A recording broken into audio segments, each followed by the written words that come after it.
title of this writing is Nobody Knows What It's Like to Be You. You know what? As much as we're all the same, it's never an accurate refrain to claim, I know how you feel, or I know what that's like. No, you don't. Even exact twins experiencing the same thing will have a different experience.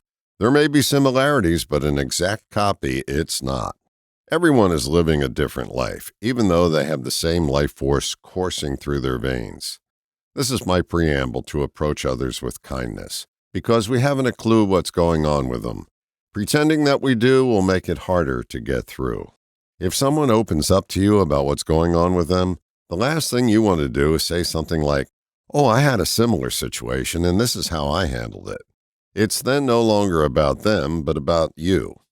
It must be in men's DNA, but more likely in their conditioning, to want to solve someone's problem. But before you get to the problem-solving stage, it's most useful to be a listening post without an instant answer. That's how you're going to get as close as possible to what's really going on with someone. Listen without formulating a response in your head. Be present for the person you're interacting with. You'll get more useful information when you're a receptacle rather than a font of wisdom. Reminds me of a story.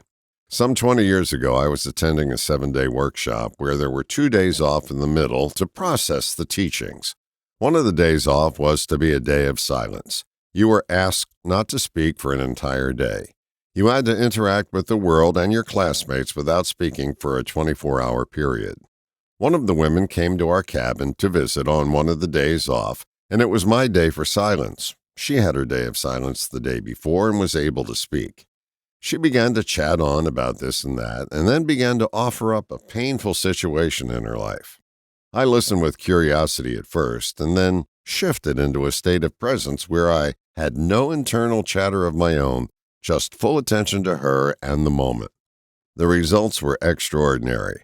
She had a bout of tears and an emotional release, and then came over and gave me a big hug. She said she hadn't felt this good in 10 years. What did I do? I offered no sage advice. I just provided a space she could rest in. Nobody knows what it's like to be you. They haven't a clue. Once that precept is cemented in your head, you'll be of more help with very little having to be said. All the best, John.